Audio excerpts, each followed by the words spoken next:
So this idea came at the beginning of the pandemic. When everything shut down, I was in a remote northern community in Canada waiting for whatever to happen. I didn't know if I was staying there. I didn't know if I was going home, if airports were open.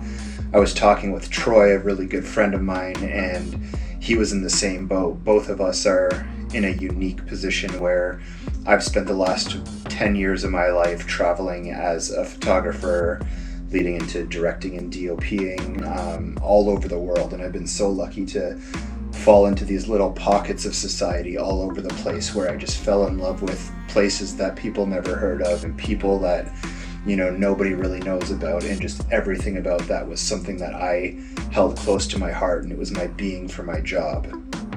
Troy was no different. He spent a little bit longer than me traveling the world as a performer with Stomp.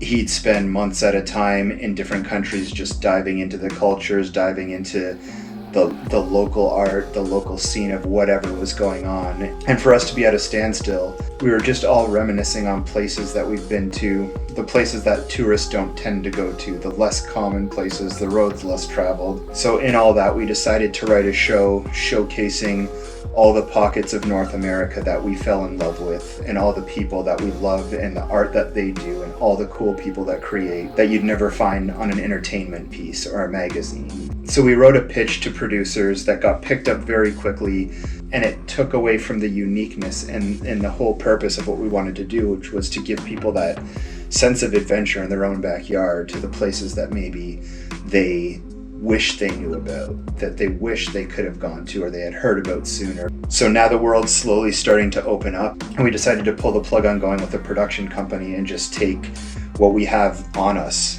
with us. And you know, I'm always traveling with my phone, so is Troy. We both have GoPros all the time. This doesn't need to be a production thing. This is just storytelling at its finest and at its raw piece.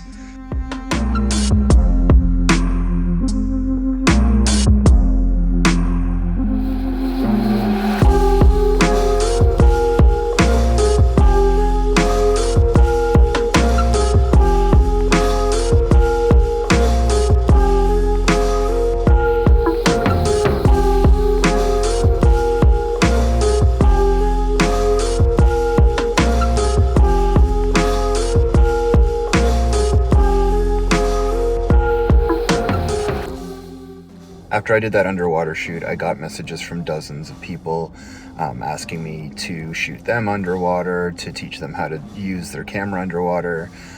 So before I headed out to the West Coast, I decided I would just do a quick run of workshops in Ontario and Quebec. Very quickly out east in Newfoundland, they asked me to do workshops out there as well. So I just put it out there to see if anybody was interested, if it'd be worth my time to fly down, and there were so many people. So I decided that, you know, I was gonna make that trip before I headed out to California.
I'm gonna go low. So do a little bit first. you want to do like one step?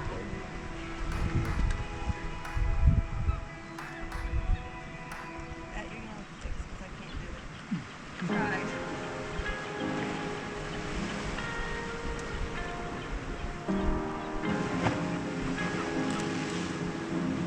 Good Is spot. that supposed to flash? Yeah. Did that one not go? It is, but not very much. It's supposed to be that light.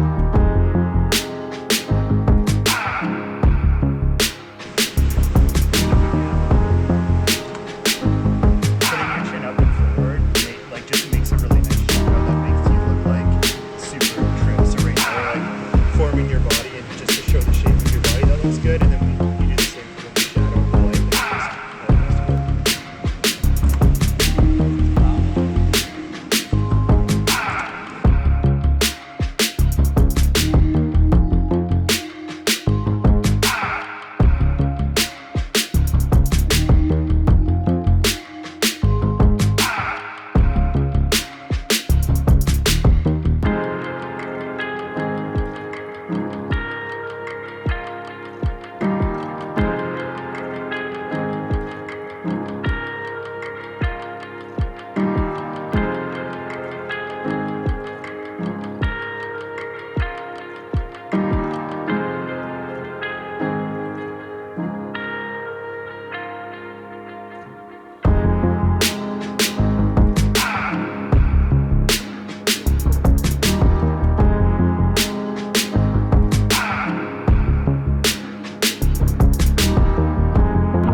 So I left LA this morning. I'm in Long Beach, California now. I'm about to head into Brett Stanley's photo studio to talk to him about some underwater camera stuff. Brett is a friend of mine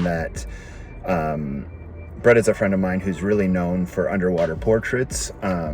And when I was planning that shoot that I did down by the shipwrecks, he was the person that I came to with a million questions about how to do certain things, and like just trying to figure it out for myself as close as I could before I actually attempted the shoot. So I want you guys to meet him. I want you to hear what he has to say, and just check out what he's up to, because he's one of those people that really inspires me. So my creative career before I found underwater was, it was studio work, it was landscape, it was environmental portraiture. But the whole time I was shooting that, I felt like I was just imitating someone else. Like I felt like I was always chasing someone else's look, or chasing someone else's techniques. And I never felt like it was mine. I'd make pictures that I was happy with, but I'd be like, I've seen all this before, And then when I got underwater, and maybe after the first year of kind of trying everything, I kind of settled into this kind of, I guess, my kind of style. And it was something that I hadn't really seen much of. And it was this excitement of knowing that, I feel like I own this, or I feel like this, it belongs to me. Like I'm kind of, it's in me, And I never felt that before creatively. And your work doesn't look like anybody else's underwater work either, which is really, probably feels pretty good, because I know, I've got a lot of photographers that I look up to, and over the years that those names have changed based on what my interests are. And I always felt, for years I felt like I was like adapting a bunch of different photographers into my own style, which was nice. But as soon as you get that one where you're like, there was nothing besides like a couple things that led me to this point, and then I built the rest. It's like a humbling thing. It's well, that was, and I speak to photographers, like I mentor and I do workshops, and I speak to photographers who are like, I don't feel like I'm still trying to find my voice. And I'm like, you know what, I think most people have a voice, they just don't realize it. And it's not until you get a body of work and then you look back at it and go, oh yeah, I did. I look back at all my work and I can see me in them. And at the time I was taking it, I was knowing, I just remembered that it felt like I was just copying someone else's thing. But if I looked at that and looked at the thing I was influenced by, they don't look anything alike. This is definitely me. Right. But it's that perspective of looking back at it where you go, oh yeah, that's right. I can see my voice in it. I can see my style. I have a certain amount of confidence in my skills. I'm a rescue diver. I'm like certified with oxygen and CPR and all that sort of stuff.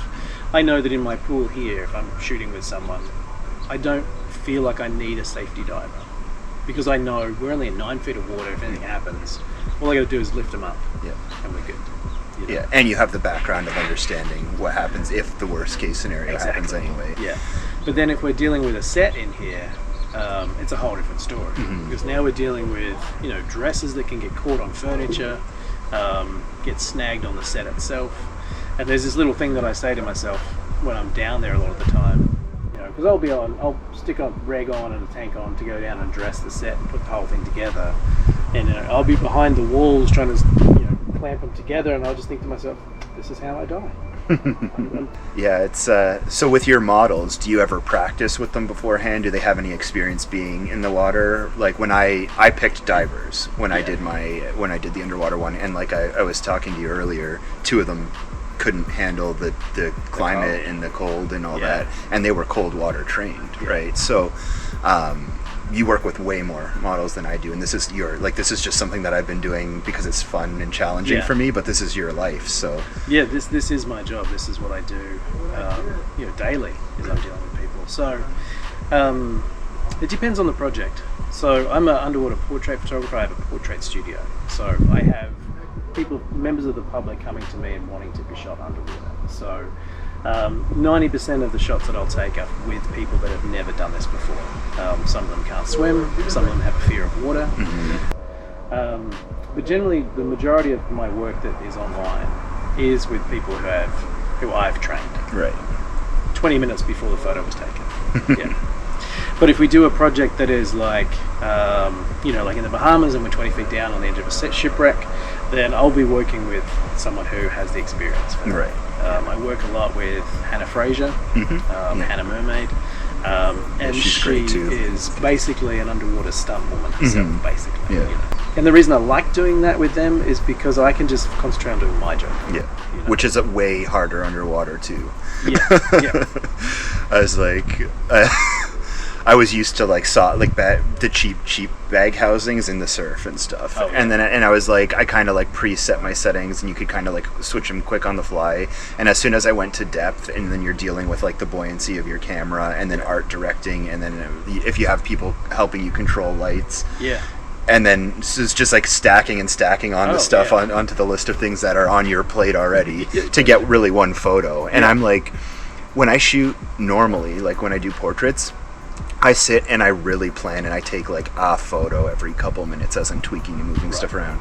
Underwater, this is the first time in my life that I've set my camera to like shoot more than one frame quickly. Oh, yeah, right. Because how do you time bubbles coming out of somebody's mouth, their facial expression when they can't see you, you know, all these little things. And so it's a lot. So I understand totally why you get to that point. I think one of the things that kind of like a highlight of my career was shooting the Wise Blood album cover. And that was a couple of years ago. So Wise Blood are an LA band, and they approached me to do an underwater 80s teenage bedroom. I saw those photos. Yeah. Yeah, that was really cool. And that was the first set that I built in this pool. And it was a huge learning curve.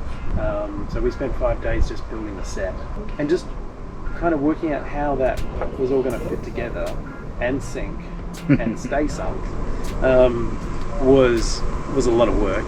We had the bed that we had wouldn't sink. The mattress itself, we ended up having to gut because it was full of wood and foam and all this sort of shit. Yeah, and all the air in between. All the yeah. So we had like 100 pounds, and like all of us are on it trying to get it to go down. It's just not. So we gutted that. And then I think, you know, like talking about surreal experiences, me and Ryan, my safety, we were down there like literally making the bed, like putting like the pillows and stuff in and pulling the sheets up, and we looked at each other and just underwater. Like, this is life right now. Yeah. I love those moments in my life. Troy, who I'm doing the show with, because we've done some things where it's just like when that moment clicks and you're like, this is what I'm doing for a living right now. Like this is my job. I'm getting paid to do it's like such a wild thing. At one point I was in it was like northern BC in Canada, and we were on a project together because him and I a lot of the times will collaborate on different things. And the client we had was like, you need to spend your per diem money or give it back to us. And invoice it back. And I was like, well, that makes it, in Canada, that makes it a taxable income, which actually like negatively affects everything. So we were like, we should just spend this money. And so we like worked out a plan, and we rented a helicopter and flew to the top of a glacier and filmed a music video.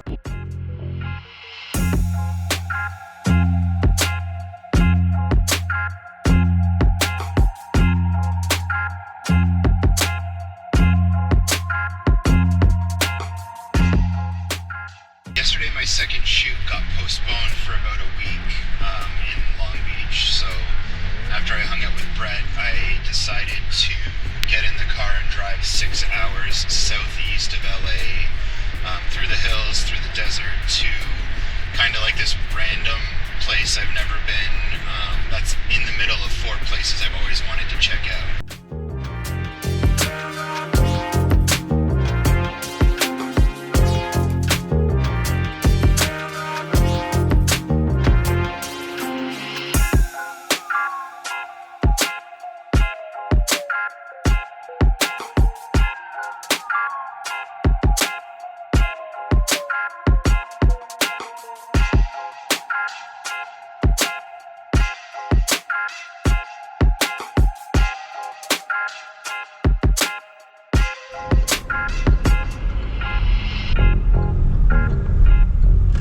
So this is just hilarious to me because in North America, like when you're at the Canada-US border, there's like rivers and there's trees and like pillars, and there's nothing really blocking you from going across the border. I mean, I'm sure there's security there that stops you and all that, but I'm like, at the last street before the Mexican border. You can really see it now as I'm like just driving up to this area, but this is like a 20-foot wall.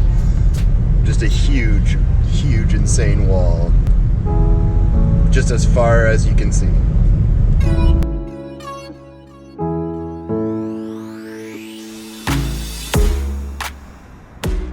Alright, I had to pull over. So this is the end of the United States. There's not much. There's like a couple abandoned houses, maybe hotels or something. And then you walk across this road where there's nothing as far as you can see. And then this is like the other side of this big giant wall is Mexico.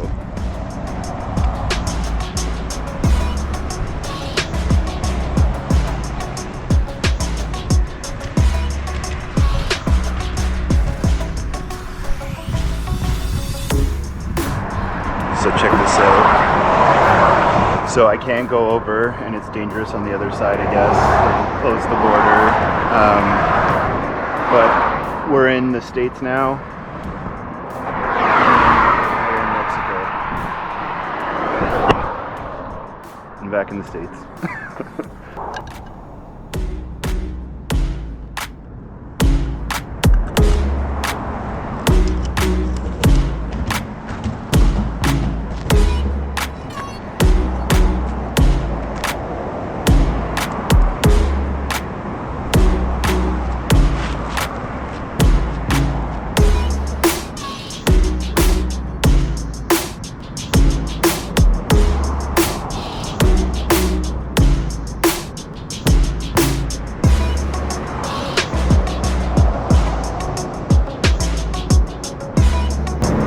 So I walked too close to the border, I guess. Now Border Patrol is like just hanging over here, exactly where I was.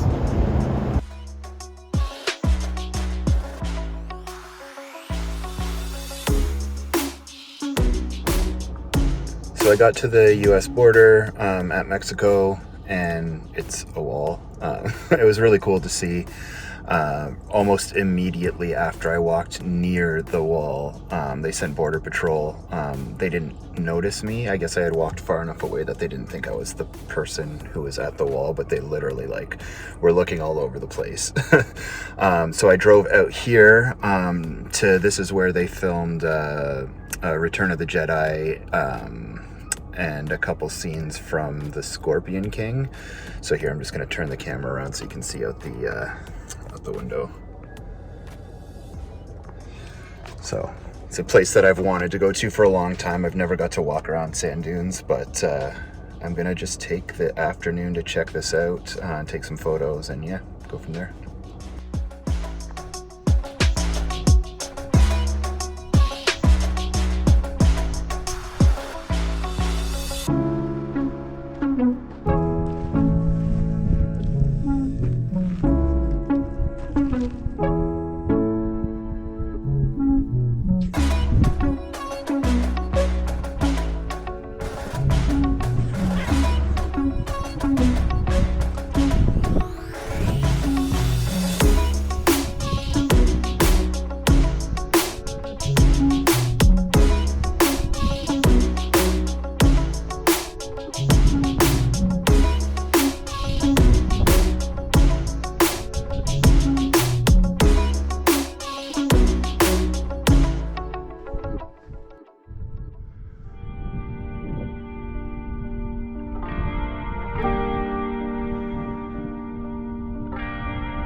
Sand dunes, I met a random guy named Javier. He's a dune buggy guy. He was there for the weekend with all of his friends, and he's like, "Hey man, you look like you know what you're doing with the camera. You want to hop in?" So I was just like, why not? So in random fashion, like we always seem to do, I ended up in this dune buggy ripping through the Imperial Desert with some guy I just met.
Alright, so I hung out with Javier and his friends at the dunes for a little while, and then I realized I was really close to Salvation Mountain, and I wanted to get there before the end of the day, before I kind of lost daylight. So I just pulled up now. I don't know much about this place besides, photos I've seen and like some of the stories I've heard about it. So I'm hoping that I can find somebody here I can talk to, but if not, I'm just gonna walk around and take a look and see what's going on. I spent like an hour out here at Salvation Mountain. I met a local guy who's kind of the dude who monitors it, and he told me quite a bit about it. From his words, he says years and years ago, this guy Leonard, who I've seen photos of him out front of here, was out in the desert. He was trying to make a hot air balloon. It failed and didn't work. He built it into this little art installation that's now Salvation Mountain. And then over the years, they just kept adding to it and building and adding to it and building and maintaining it. It's now recognized as a national site or a state site, which is pretty cool.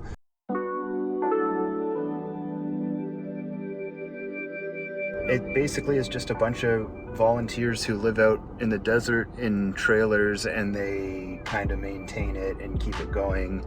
I asked him to be on camera. He didn't want to, so it was really nice because he told me everything. He just like was willing to have this huge conversation with me and answer every question I had, whether it was like skeptical or just like general interest. So that was sweet. And now I'm heading about a mile down the road to a place called East Jesus, which is like more of like a modern art installation. It has nothing to do with like the religious message and all the stuff that happens at this place.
place called Bombay, which is right off of the Salton Sea, which is, I believe, one of the biggest landlocked seas in the world.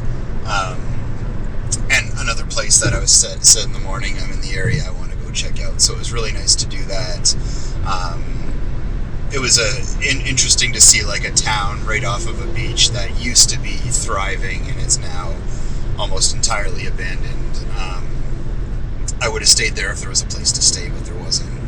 So I made it back to my hotel, and now today I'm driving about 600 and something kilometers north to Morro Bay, where really good friends of mine live up in the Central Coast. Also a kind of hidden gem town that I want to just bring the cameras and talk about a little bit. So I don't know if I'm going to make it all the way there. I chose to take the high desert because I'm just, by the time I get to LA to cut through over to like the Pacific Coast Highway is going to be a rush hour, and I'd lose an extra hour or two. I'm already driving for about 6.5 hours today, so I didn't want that. So I'm going to roll through the desert. If I find something along the way to stop at, I will. If not, I'll be at the hotel before sundown, hopefully.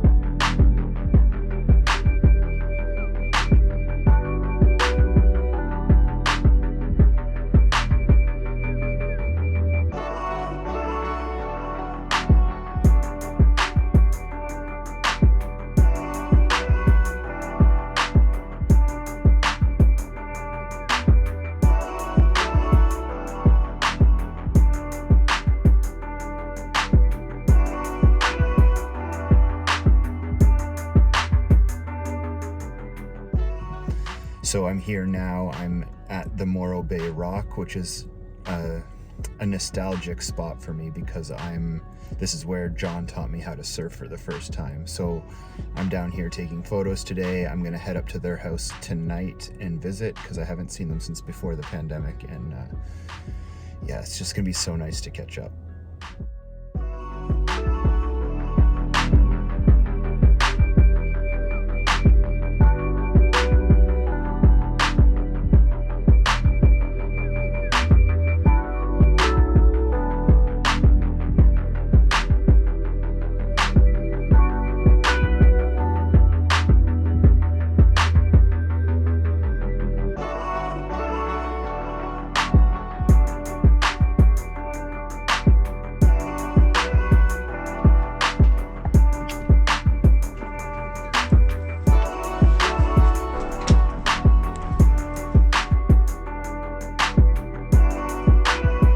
Spent a few days up in the Central Coast with John and Elaine, Lalanne, the Jack Lalanne family.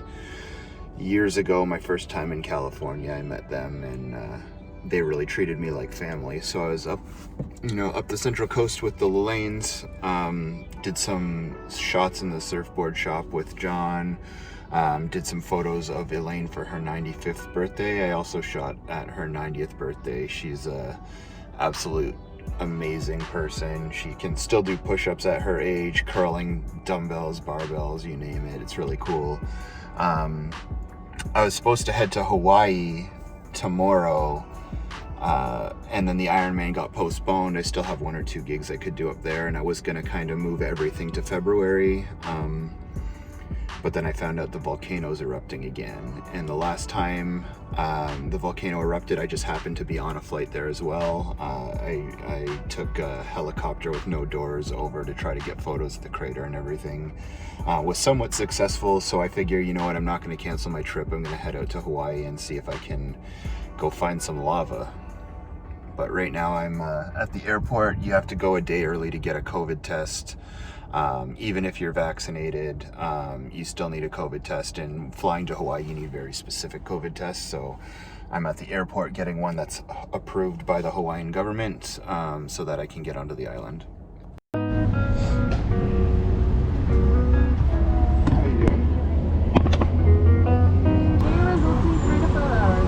They email it? Okay. Go to the master tip.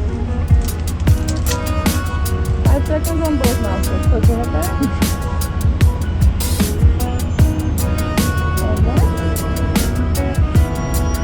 And you're all good to go. Thanks. 5 hours.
Made it to Lalani Estates. It's right behind me there.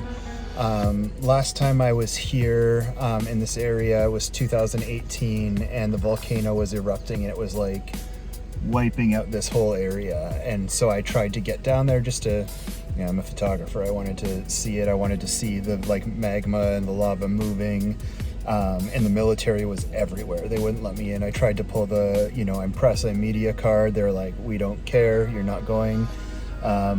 So I ended up renting a helicopter and flying over the area, at least as close as I could get to the crater that opened in this area. And I got some photos. It was really interesting to see, but now it's 4 years later, and I haven't been down there yet. But as I pulled up to this like road where it just ends, where the town kind of ends, or the road ends, I can see where the lava like made it to on the road. It's pretty wild. So I'm gonna go take some photos, go for a little hike.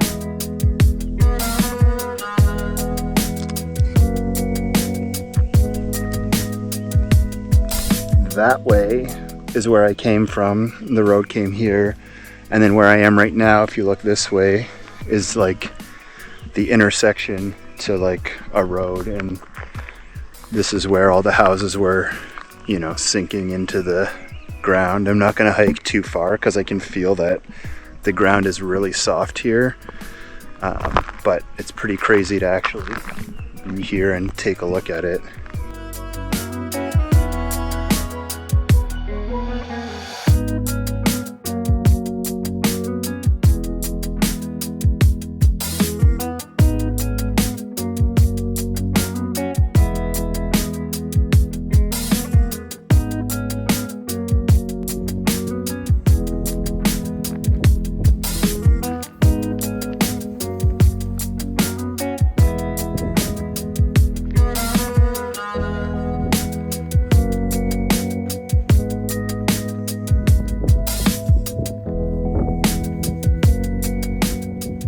I'm on a trail along the side of a steam vent from the volcano. It's so warm that I had to take my glasses off because they kept fogging.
Spent a couple days on set, didn't have too much free time, and I was with clients that I can't, show behind the scenes videos of what I'm working on right now. But tonight I am heading out. I just got a bunch of scuba gear in the trunk I rented, and I'm gonna go dive with some Manta Rays and a couple tiger sharks at night.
so I got to dive down. It was pretty crazy, you know, just diving into the dark just with a flashlight all the way down to the, you know, the bottom of the seafloor.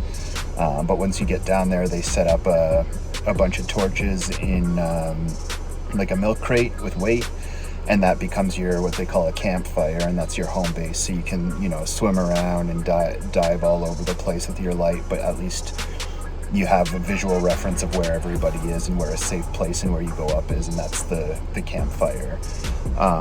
The other cool thing about that light being so bright is that it really attracted the manta rays, so I got a unique opportunity to be very close to them, to the point that they were like right over my head coming towards the light.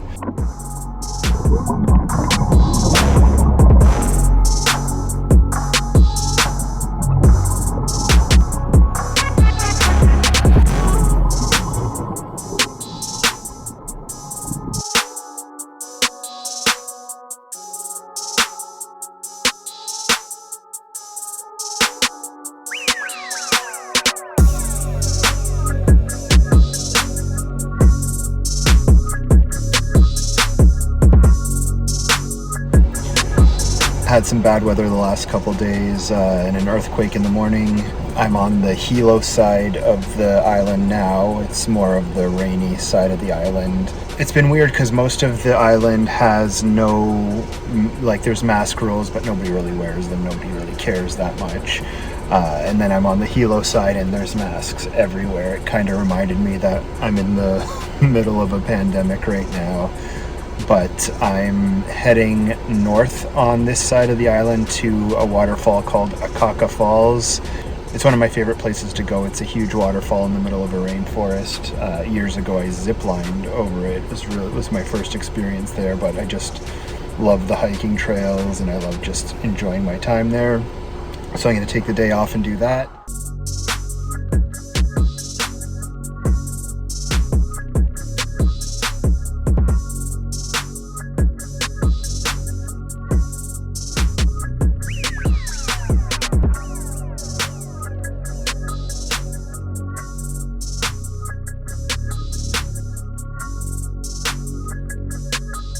Before I leave, a friend of mine wanted to go to the summit of Mauna Kea, which is the best place ever to see the stars, where the observatory is, and Green Sand Beach. And so those two places you can only get to off-roading with 4x4.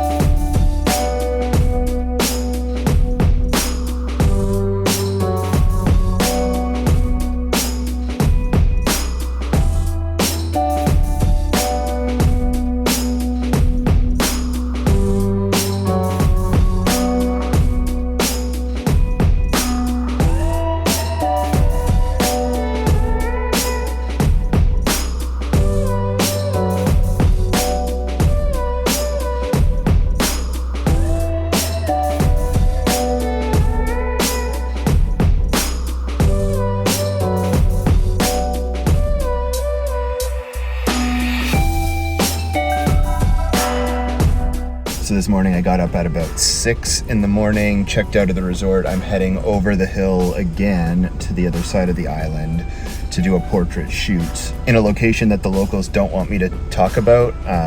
There's a lot of waterfalls here and places to explore, but I guess this one's hard to get to and a little dangerous. So the locals are trying really hard to not have tourists know where the spot is. Luckily, the person who's guiding me there I've known for a while, and I've known his family since about 2012, so they kind of trust me to be in that area. What I can tell you is that it's in the northern part of Big Island, Hawaii, and there's a ton of waterfalls out there that just cascade all the way down the big mountain. So we're going to be at one of those, and I'm hoping the weather holds up. That side of the island's a little bit rainy, and the last 2 times I was over there it was pouring. So we're trying to get there really early just to beat the storm.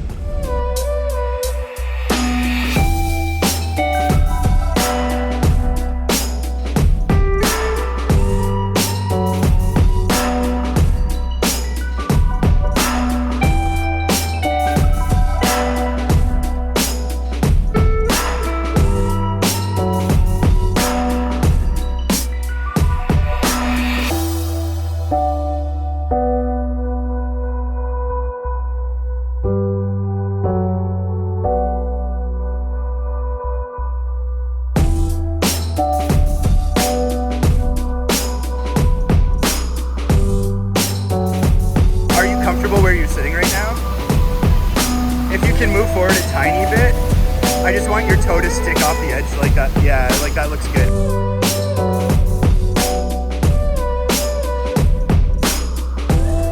So same thing with that other arm across, yeah, and then out this way. Or actually split the difference. Look kind of like right over here, like towards that tree.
It has been a crazy couple of months, not much different from my normal life. I'm, lucky enough that I've been able to travel through the whole pandemic. I've been traveling around the world doing exactly this for a long time. But the hecticness and the running around from place to place is just something that I look for. So I've been really lucky to be able to do that. I've got a week back home where I've got to direct a music video, do a couple of shoots, head out to Montreal, do a little bit of work out there. And then I'm flying to the north. I'll be in a couple of different Indigenous communities over the winter doing a little bit of personal work as well as some workshops and teaching with some youth. I definitely am going to continue documenting what I'm doing out that way. But as I kind of reflect on everything that happened in the last couple of months and all the questions that came in from my social media stories, I figured I'd give a little bit of tips and some of my life hacks as far as being able to do this for a living. There really isn't a secret to how I do what I do. I like to think that I'm pretty good at photography and pretty good at business, and using those two things together kind of builds what I get to do for a living. When I first started out, I can tell you that the main things that I did was I always booked trips only where I had work, and as soon as I had enough work to pay the bills, I would try to find more work, and then I would line up personal projects I wanted to do in the area and always take time to adventure. My only regrets are that when I first started traveling around the world, I went from job to job and I didn't take the road less traveled. I didn't get to see places, I didn't get to experience where I was or really dive into the culture or the people that were in those areas, and that's my favorite part about what I'm doing. It's great that I get to play with a camera for a living, but it's even better that I get to experience and learn and just explore the world. As I get onto the plane right now, it seems like it's a luxurious thing, but the best thing to do when you're starting out is to book those cheap flights that have 5 connections, ones that take you from airport to airport, and you might be exhausted, it'll take a lot out of you, but at the end of the day, you're going to be able to save more money and have a little bit more experience. The same goes with hotels and Airbnbs. You don't need to splurge on hotels. The more that you can save, the more that money goes, and the more that you make along the way, the more that you can hopefully do more things or hopefully build into something bigger. Once you travel more often, there's a couple tricks you can do. I always subscribe to different airline packages, different frequent flyer points, programs, because when you're traveling, that stuff adds up quick. the best one that I do, and the one I used on this trip, is I always fly using an Aeroplan credit card.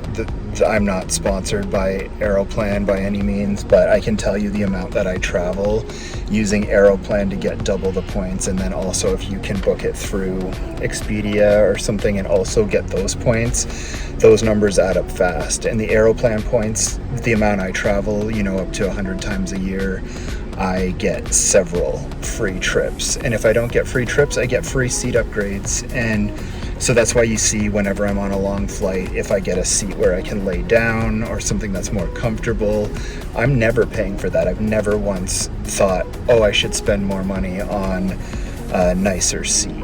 But if you're always flying and you're starting to travel a lot and you can collect those points, then you can redeem them when you have a long flight and you can get a comfortable seat. I do the exact same with Expedia and hotels. The amount of points that I get sleeping in hotels for more than 6 months of the year ends up being a vacation for me at the end of the year, or it ends up being, like on this Hawaii trip, being able to book a nice resort where it's $600 a night and I get it for, $100 total for a weekend because I've traveled so many places. But that's it for now. I hope you really enjoyed the last couple months. I'm going to get home and reset a little bit and then start packing for some cold weather, and I will see you on the next one.